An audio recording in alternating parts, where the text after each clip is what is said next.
My name is Aaron Egot. I am the Chief Volunteer Officer of Emerging Gender Plus Average Team. And by the grace of God, I am also the team leader of this project workshop on self-defense for women and girls in FCT. It is indeed a privilege to be here with all of you. And I want to use this opportunity to welcome you for honoring our invitation to be here. You might ask, why are we here today? Recall that the COVID-19 pandemic is affecting everyone. But by our estimates, our research, we have come to find out that it is only the women and girls that are living in a pandemic within a pandemic. Hence, there is need for them to defend themselves against all forms of sexual violence, especially rape, that becomes so predominant in the country today. That is what informed this workshop on self-defense for women and girls. Before the law enforcement agencies will come to your rescue, we believe as an organization and with the support of Live Africa that you can do something to defend yourself. So by means of this workshop today, we are going to give you skills that you can use as a first aid, so to speak, to defend yourself when you are being harassed or when you are being targeted to become a victim of sexual violence. So we encourage you to pay more than the usual attention to the facilitators, because we hope that at the end of this workshop, you will go home with the courage, the confidence you need to defend yourself when any man who has lost control of his morals tries to take advantage of your vulnerability because you are a woman or a girl. So I wish you a happy listening. Once more, I declare this workshop open. Thank you very much.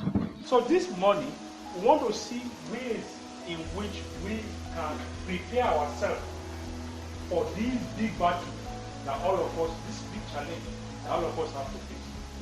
And the best defense is to be aware. The best defense was be aware and prepared. Can we repeat that after me? The best defense was awareness and prepared. The best way to avoid rape situation is to avoid the situation not happening at all. So that's the aspect I will deal with this morning. When you find yourself in a situation, you don't dress provocatively, you dress well, you don't go out late at night only you take all precautions. And now, you are face to face with a rapist. What to do? I remember what he said, according to World Health Report, presently, 35% of women are experiencing sexual and gender-based violence. And the number will keep increasing. According to the report, 1 in every 5. Very soon it will become 2 in every 5. And very soon it will become 3 in every 5. So we don't want to arrive at that situation where every woman will be raped. So if you're face to face with a rapist, what do you do?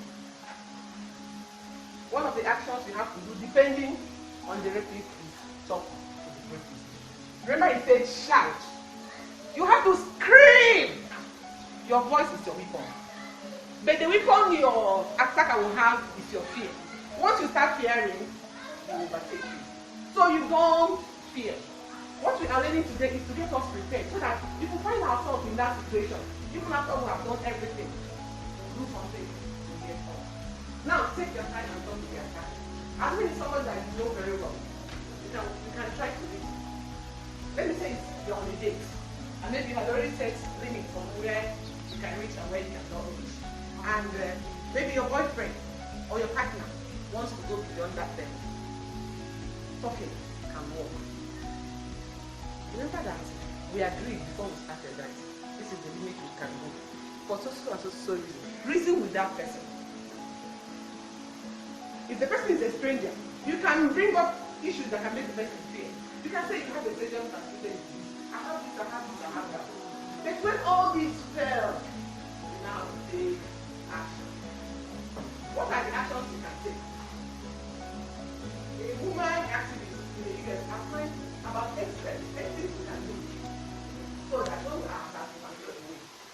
the tips I'm giving you today, the things you can do so that you can see where to run away.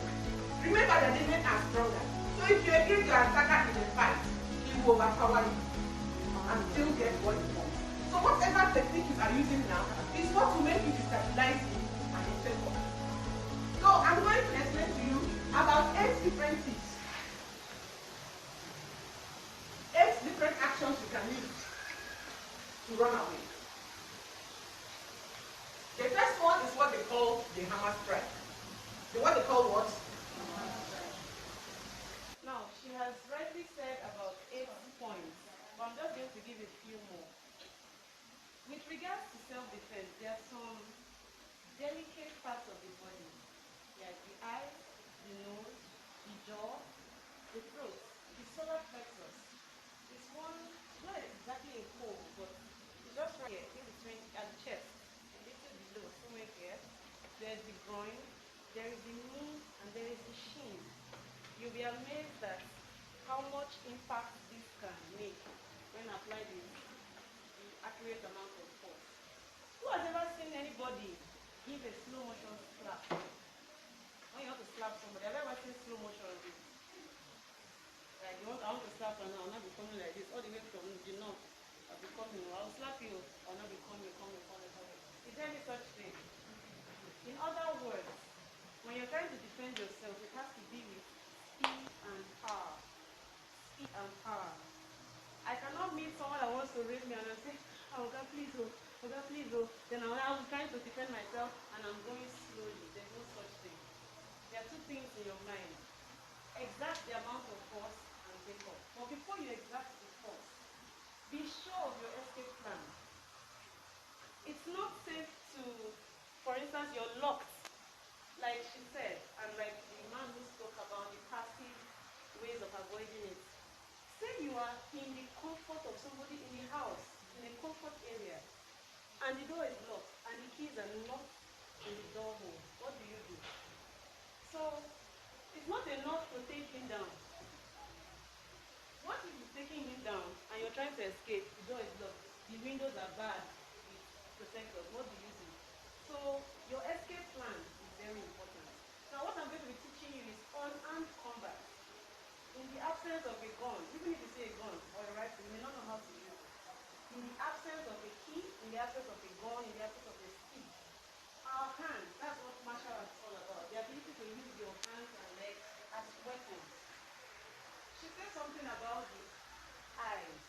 Me, if somebody wants to rape me, I will not be considering your state afterwards. If I have to put my hands in your eyes, I will do that and run away. Then when they ask me, why did you put your hands in his eyes? Self-defense is not a crime at all. Except if it's seen that there was a definite, like you were really enjoying the act of injuring the person, and that's different. But if you are defending yourself and it can be proven, you are free of any law, whether internationally or locally. Now, the eyes are very delicate. How do you use your eyes? You can go like this with the scissors method, or you can, punch in. There are ladies that have nails. Please, nails, I fix nails, but I don't fix nails. But when you fix nails, please, throw your way through the man's face and skin. It's not comfortable. Have you ever fought before and it's usually common with girls, they are scratching. I don't know if you've ever experienced something like that, but if you've not, that is one of the safest ways to use. Secondly, there is so much power in the teeth. If you can bite your way through. Sometimes, some people, the perpetrators can put their hands on your neck. Figure out the way, you have to wriggle, figure out the way until you can find your mouth on any part of the body. Now, when you get that part of the body, bite it like your life depends on it, because your life actually depends on it. Because there are rape cases that have left with death. So, it's not as if the men say, no, just rape them, then you leave them. Some of them rape until the person dies. It may not be their intention, but some of them will rape and still kill you. You get? So, your life is at stake. Like I said, you are defending yourself and your interest.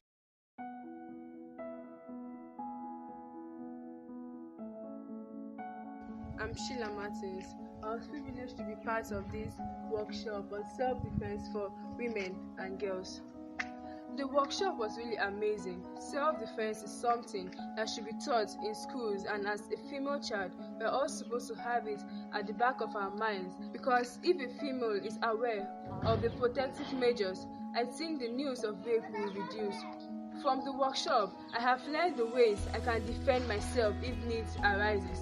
The ways to prevent being a victim, like avoiding dark corners, having a limit while dating, shunning any kind of attempt, not being in a place alone with any opposite sex, and not replying to some messages online.